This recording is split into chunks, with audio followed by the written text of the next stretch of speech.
सिद्धेभ्यः। ओम नमः सिद्धेभ्यः। ओम नमः सिद्धेभ्यः। आज की कक्षा में हम आचार्य वादिराज स्वामी द्वारा विरचित इतिहास का अध्ययन प्रारंभ कर रहे हैं। केवल जैन संस्कृति में ही नहीं, विश्व की समस्त धर्मों और संस्कृतियों में स्तुति विद्या का अत्यंत ही महत्वपूर्ण स्थान है, जो विश्व की सबसे प्राचीन रचना मानी जाती है, जिसे संपूर्ण जगत ऋग्वेद के नाम से जानता है। वह ऋग्वेद विविध देवताओं की स्तुति में लिखी गई रचनाएं ही हैं। अतः इससे सिद्ध होता है कि विश्व की प्राचीनतम रचनाएं स्तोत्र के रूप में ही लिखी गई थी। इस बात से लोगों को यह संदेह पैदा होगा, क्या विश्व में सर्वप्रथम रचना ऋग्वेद लिखी गई? जैन आचार्यों ने क्या पूर्व में रचनाएं नहीं लिखी? इसका उत्तर यह है कि जैन परंपरा में भी शास्त्र लेखन की परंपरा अत्यधिक प्राचीन है, परंतु अंतर यह है कि भगवान महावीर स्वामी तक जितने हमारे तीर्थंकर हुए हैं और उनके काल में जो आचार्य हुए हैं, उन सब के द्वारा ग्रंथों का प्रणयन तो हुआ, पर उन्हें लिपिबद्ध रूप प्रदान नहीं किया गया, क्योंकि उस काल के लोग विद्या, बुद्धि और वीर्य में अत्यंत ही योग्य और उच्चता को प्राप्त हुआ करते थे। यह लिखे जाने की परंपरा तो तब से प्रारंभ हुई जब से लोगों की विद्या, बुद्धि, वीर्य और अवधारणा शक्ति में कमी आई। भगवान महावीर स्वामी समस्त उपदेशों को गौतम गणधर स्वामी ने 12 अंगों में गूंथ कर शास्त्रों की रचना की थी, परंतु वे शास्त्र लिखित रूप में नहीं थे, वे मौखिक रचना की गई थी। उन्होंने उस रचना को अपने शिष्यों को मुख परंपरा के द्वारा सुनाया और फिर उनके शिष्यों ने अपने शिष्यों को, और शिष्य दर शिष्य यह श्रुत परंपरा श्रुत के रूप में ही प्रवर्तित होती रही। अर्थात गुरुजी ने शिष्य को सुनाया, शिष्य ने धारण किया, शिष्य ने अपने शिष्य को, और यह निरंतर प्रवाहमान परंपरा बनी रही। लिखे जाने की आवश्यकता ही महसूस नहीं हुई। उस काल के लोग एक पाठी हुआ करते थे, जो समस्त जैन आचार्य एक बार जो सुन लिया, संपूर्ण वह धारण कर लेते थे। भगवान महावीर स्वामी के 683 वर्ष तक यह परंपरा कमोवेश रूप में चलती रही, और आचार्य गणधर स्वामी के आते आते 12 अंगों में से एक अंग का आंशिक ज्ञान उनके काल तक लोगों के पास रहा। और धरसेन स्वामी अंग शास्त्र के अष्टांग महानिमित्त विद्याओं के ज्ञाता थे, और उन्होंने ज्योतिष विद्या के द्वारा यह जान लिया कि हमारे बाद तो इतने ग्रंथ के अंश को धारण करने वाले मुनिराज भी नहीं रहेंगे।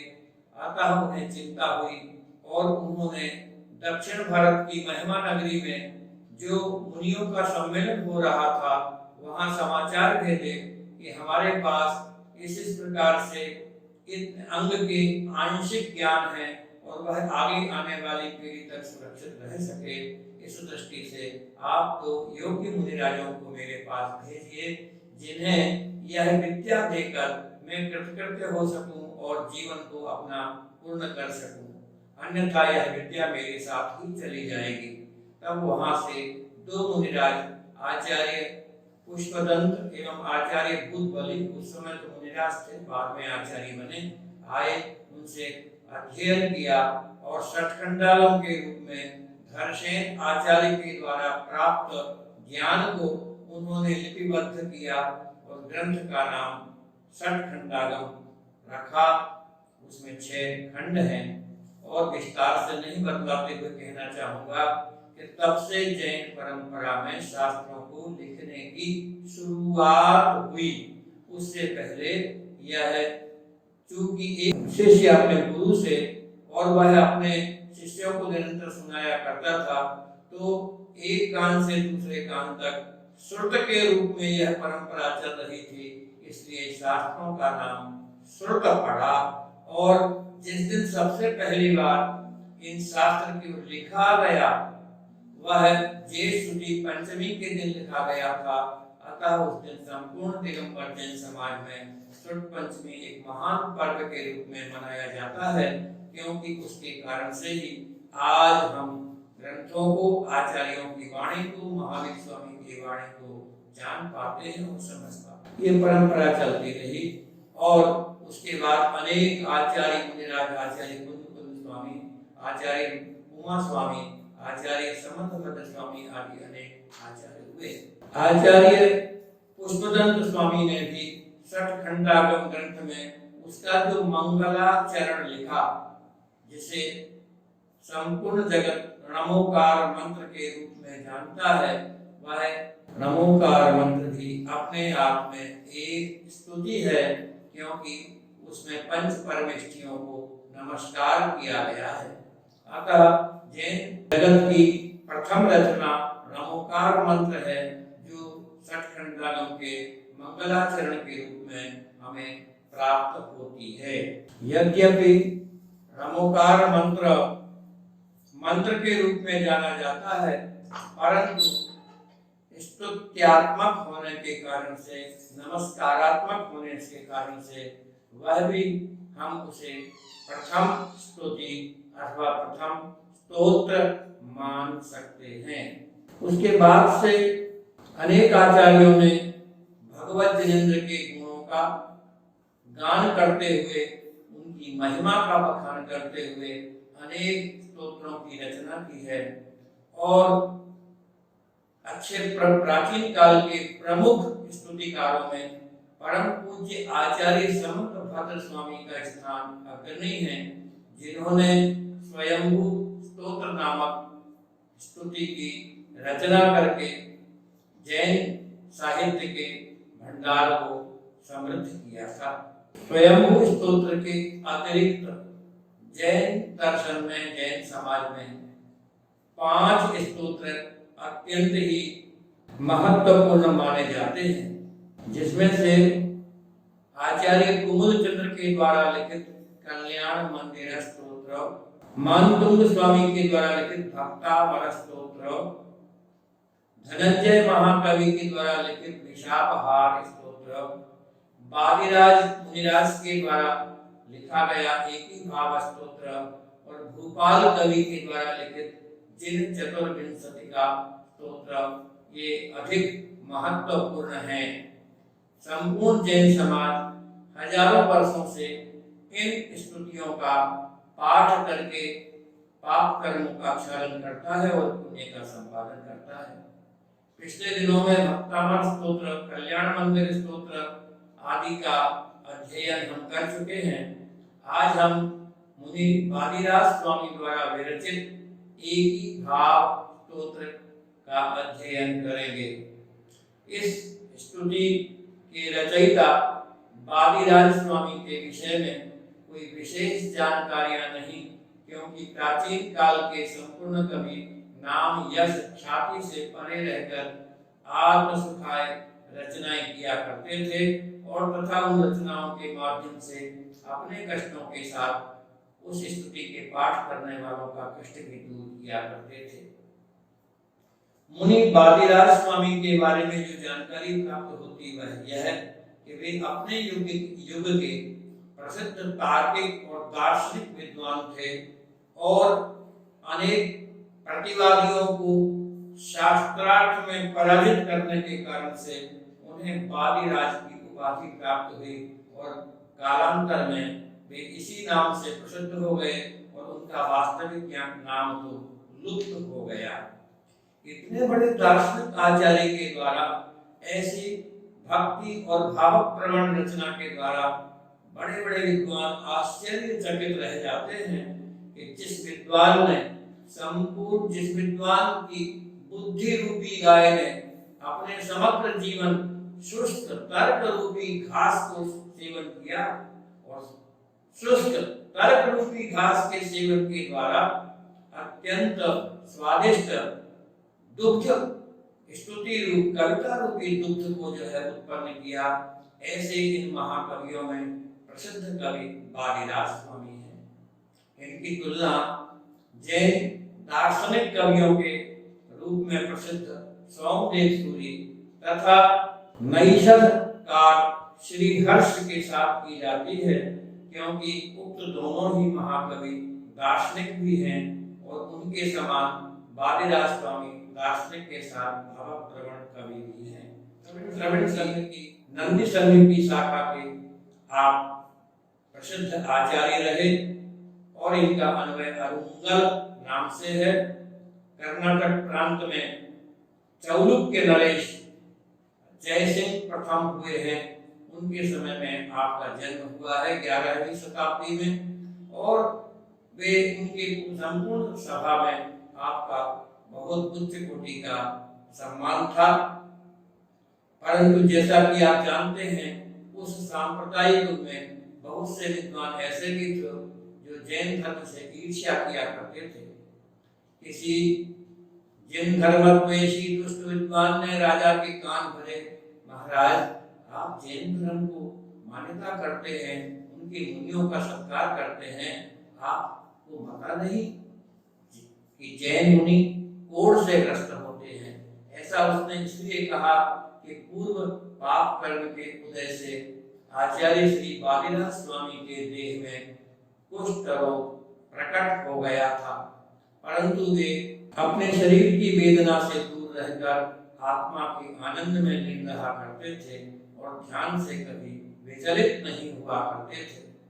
और इस कर्मोदय को उन्होंने कर्म से छुटकारा प्राप्त करने का उपाय जान करके और यह मान करके कि जो मैंने पूर्व में पाप किए हैं इनका फल भोगे बगैर इनसे मुक्ति नहीं, अतः उन्होंने समता भाव पूर्वक उसे सहन कर रहे थे। लेकिन राजा के इस प्रकार से कान भरे जाने पर, जैन मुनियों की निंदा किए जाने पर वहां विद्यमान राजश्रेष्ठी जैन धर्म का उपासक था, उसे सहन नहीं हुआ। उसने तुरंत प्रतिवाद किया, राजन ये गलत बोलते हैं, इनका कथन पूर्णतया असत्य है। जैन मुनि परम तपस्वी होते हैं और तपस्या के प्रभाव से उनकी देह तो तपाए हुए सोने के समान आभावान रहा करती है। राजा ने दो विरोधी कथन सुने, अतः उसने कहा, चलो हम स्वयं जैन मुनियों के दर्शन करने चलेंगे और मुनिराज वादिचंद्र को भी, वादिराज स्वामी को भी देखेंगे कौन व्यक्ति सही बोल रहा है। राजश्रेष्ठी को पता लगा राजा आने वाला है और वादिराज मुनिराज को वास्तव में था। वो दौड़ा राजा के आने से पहले आचार्य श्री के चरणों में पहुंचा। आचार्य श्री सारी कहानी सुनाई और कहा, महाराज जैन धर्म की रक्षा का प्रश्न है, आप हमें बचाएं और जैन दर्शन को बचाएं, अन्यथा जैन मुनियों के बारे में जो अपवाद फैलाया जा रहा है कि कुष्ठ रोगी होते हैं, गंदे होते हैं, इनकी देह से बदबू आया करती है, आप कोई न कोई उपाय करें, अन्यथा जैन धर्म का प्रभाव न्यून हो जाएगा। तब मुनिराज ने जैन धर्म की प्रभावना करने की दृष्टि से एक ही भाव नामक स्तोत्र की रचना की और उसका पाठ करते करते संपूर्ण रात्रि पाठ किया एक ही भाव स्तोत्र का, तो संपूर्ण शरीर को विलत करने वाला कुष्ठ रोग दूर हो गया और उनकी देह तप्त सुवर्ण के समान आभामय हो गई, शरीर दमकने लग गया और उसका प्रकाश दूर दूर तक फैलने लगा। प्रातः काल जब राजा आया और राजा को देखा कि राजा तो बिल्कुल दैदीप्यमान सूर्य के समान प्रतीत हो रहे हैं, ऐसा देखकर राजा ने क्रोध दृष्टि से जैन धर्मद्वेषी उस पाखंडी विद्वान को देखा। क्रोधपूर्वक राजा को लगा कि इस व्यक्ति को राजा सजा देगा, अतः उन्होंने कहा, राजन इस व्यक्ति ने आपको जो कहा सच ही कहा है, बिना आधार के नहीं कहा, हकीकत में मुझे कुष्ठ रोग था और मैंने एक ही भाव स्तोत्र नामक स्तुति की रचना करके इसके पाठ के द्वारा अपने कोढ़ रोग को बिल्कुल दूर कर दिया है।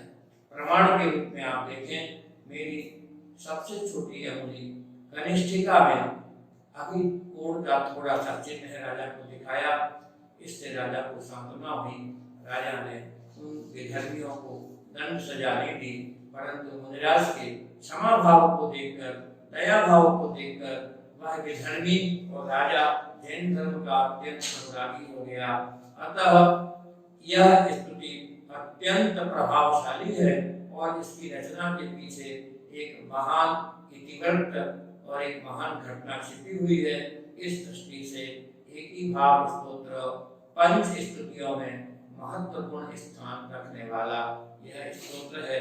इस प्रकार से मैंने एक ही भाव स्तोत्र की भूमिका और इसकी रचना के विषय में आपको जानकारी प्रकट की। अब मैं इस स्तुति के प्रथम पद्य का पाठ प्रारंभ करता हूँ। एक ही भाव स्तोत्र का पद्य क्रमांक 1। सर्वप्रथम मैं पृथक पृथक शब्दों का उच्चारण कराऊंगा और अनंतर सामूहिक रूप से छंद के रूप में सस्वर पाठ आपको बताऊंगा। एकी भावम गत इव मया यह स्वयं कर्म बंधो घोरम दुःखम भव भवगतो दुर्निवारः करोति तस्याप्यस्य। अब यहाँ गौर करना है, तृतीय चरण की प्रारंभ में देखिए थोड़ा कठिन पड़ रहा है। जहाँ जहाँ संयुक्त अक्षर आते हैं अर्थात दो व्यंजन एक साथ आते हैं और उन दो व्यंजनों के बीच में कोई स्वर नहीं होता, तब उच्चारण कुछ कठिन हो जाता है। जैसे तस स त, बाद में स या, स और या के मध्य में कोई स्वर नहीं है। व्यंजनों के साथ स्वर मिला दे तो उच्चारण सरल हो जाए, क्योंकि व्यंजनों का नियम ही ये है कि जो स्वर की सहायता के बिना नहीं बोले जा सके। तो यह जो व्यंजन है इसको हम पूर्ववर्ती स्वर में जोड़कर पढ़ लेंगे। जैसे त के बाद में आधा स्वर है तो त के उत्तर में स्थित अवर्ण अकार ह्रस्व आ, उसमें मिलाकर तस, इतना बोले पहले तस, फिर या के बाद आ के बाद पा, तो पा को आ में जोड़कर बोलेंगे तस या, यस यत, या के बाद वही तत्व है तस या यस या वही। फिर ध्यान देंगे तस या यस यत वही जिन रवे भक्तिरुन्मुक्तये चेत् जेतुं शक्यो। यहाँ भी क हलंत है, शकार में स्थित अ के साथ जोड़कर हमने बोला शक, यो बाद में पढ़ा शक्यो भवति न तया को परस्ताप हेतु। ठीक, अब हम लोग छंद किस तरह पढ़ेंगे गा करके, क्योंकि यह छंद मंदा क्रांता नाम का है। मंदा क्रांता छंद के प्रत्येक चरण में 17 अक्षर अर्थात वर्ण होते हैं। कविता में गणना करते समय हलंत अक्षरों को गिना नहीं जाता।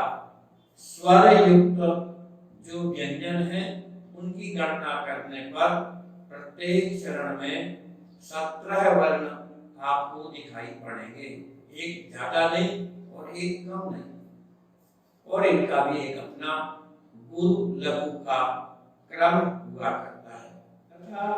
छंद को पढ़ने में यह सावधानी भी रखना है, मंदा क्रांता छंद में पहले 4 वर्णों पर एक लघु विराम दिया जाता है।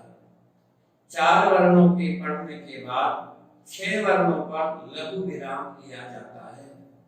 उसके बाद 7 वर्ण चरण के बचेंगे, क्योंकि 17 वर्णों का चरण है। तो बाद के 7 अक्षरों पर फिर विराम, 4, 6, 7 पर विराम। इसे छंद शास्त्र में यदि कहा जाता है। 4 पर, 6 पर और 7 पर इस छंद में यदि होती है। अतः अपन इसी प्रकार से पढ़ेंगे, 4 फिर 6 फिर 7। एक ही भावम गत इव मया यह स्वयं कर्म बंधो घोरम दुःखम भव भवगतो दुर्निवारः करोति तस्याप्यस्य त्वयि रवे भक्तिरुन्मुक्तये चेतुं शक्यो भवति न तया को परस्ताप हेतु। पदच्छेद करूंगा, अर्थात 2 पदों को एक साथ मिलाकर कोई संधि कर दी गई हो तो हम वहां पृथक पृथक कर देंगे, ताकि अर्थ में सौविध्य हो। एक ही भावम गत इव मया यह स्वयं कर्म बंधो, यह ओ हुआ है। द्वितीय चरण के प्रारंभ में घोरम का घ आने के कारण विसर्ग से पहले ह्रस्व आ हो और बाद में तीसरा, चौथा, 5वां वर्ण हो तो विसर्ग हटता है, वो की मात्रा है। घोरम दुःखम भव गतः, यह तीसरा नंबर बात में है, इसे उत्पन्न हुआ तो हो गया। करोति तस्याप्यस्य लिखा है तो अलग अलग पद होंगे, तस्य अपि अस्य। त्वयि जिनरवे भक्ति उन्मुक्तये, रुत्व संधि विसर्ग का र हुआ है, वो भक्ति उन्मुक्तये चेत जेतुं शक्यः भवति न तया कः परः ताव हेतु। शब्दों का अर्थ बताऊंगा, फिर संपूर्ण का भावार्थ। यहाँ भगवान जिनेन्द्र देव के लिए संबोधन दिया, जिन रवे, हे जिनेन्द्र भगवान रूपी सूर्य। जैसा पराक्रमी सूर्य होता है, जैसे सूर्य के उदित होने पर संसार के समस्त पदार्थ प्रतिभासित प्रकाशित होते हैं, उसी प्रकार भगवान जिनेन्द्र देव के केवल ज्ञान के आलोक में जगत के समस्त पदार्थ प्रकाशित होते हैं। अतः भगवान जिनेन्द्र देव को सूर्य की उपमा दी और कहा, हे जिन सूर्य, मया सह, मेरी आत्मा के साथ, स्वयं अपने आप अथवा अनादिकाल से, एक ही भावम गत एवं, एक ही भाव रूप को अर्थात एकात्मता को, एक रूपता को गत एवं प्राप्त हुए की तरह, प्राप्त हुए नहीं कहा, प्राप्त हुए की तरह, क्योंकि आत्मा और उद्गल दोनों एक तो होते नहीं हैं, पर एक की तरह प्रतीत होते हैं। दूध और पानी एक नहीं होते, पर एक मेघ प्रतीत होते हैं।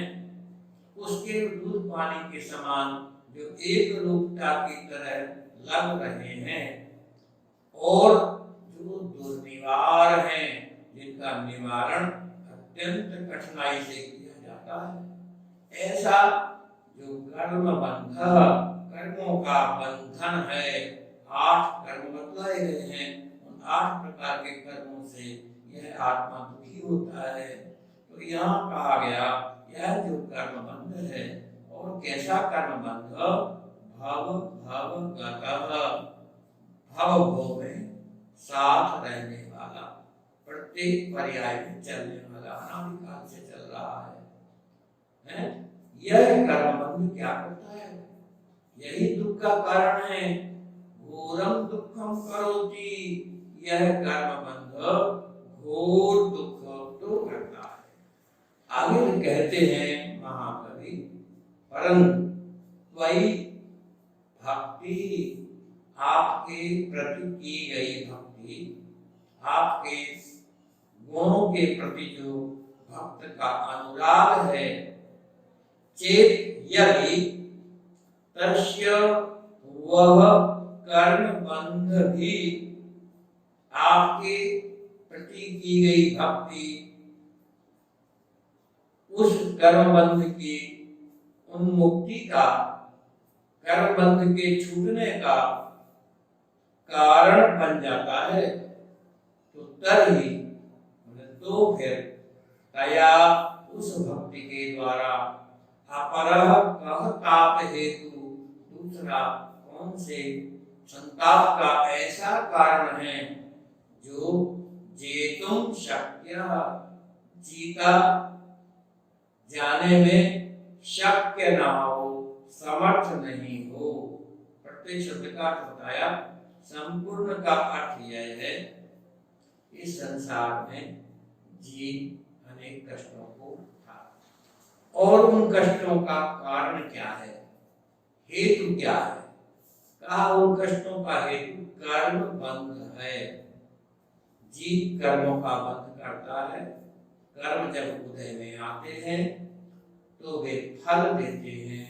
जो कर्म जिस रूप होता है वह उस रूप फल दिया करता है। उस कर्म बंध के विशेषण कविराज बतलाते हैं।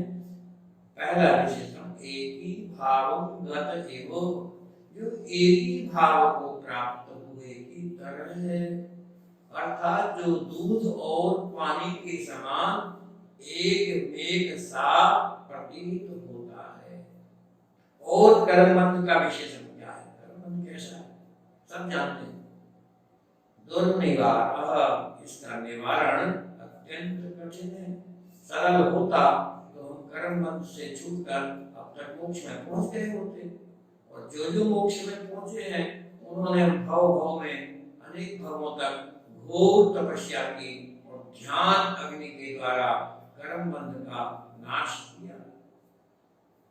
हम सब भी भगवान जिनेंद्रिय की भक्ति के द्वारा ये कर्म बंध का नाश कर सकते हैं। तो यही बात यहाँ कही जा रही है कि यह जो कर्म बंध है, यह एक ही भाव करने को प्राप्त हो रहा है तथा दुर्निवार है, भव भव गतः, और प्रत्येक भाव में साथ जाता है, पीछा नहीं छोड़ता है, अनादिकाल से आत्मा के साथ जुड़ा हुआ यह कर्म बंध है। और यह कर्म बंध क्या करता है? घोरम दुखम करोति, वही भक्ति ही आपके प्रति जो हमारा गुणानुराग है, वह गुणानुराग चेत यानी यदि तस्य कर्म बंध, तस्य उस कर्म बंधन के मुक्ति के लिए होता है, अर्थात मुक्ति का कारण बनता है। कौन? यह भक्ति आपकी मुक्ति का कारण यदि बनती है तो बताएं। वे कहते हैं संसार में पूर्ण प्रकार के दुखों का दूसरा ऐसा कौन सा कारण है जो भगवत जिनेंद्र की भक्ति के द्वारा निवारित ना हो सके, दूर ना हो सके। अर्थात जगत में जितने प्रकार के दुख, कष्ट, आपदाएं हैं, संपूर्ण आपत्तियों को यदि नाश करना है तो भगवान जिनेंद्र के गुणों में अनुराग करो और उनके गुणों की महिमा का गान करके और गुणों में अपने आप को लीन करके और उनकी एकात्म भक्ति के द्वारा हम बड़े से बड़े दुखों को, दुख के कारणों को ही नाश कर देंगे। पुनः दुख उत्पत्ति का समय नहीं आएगा।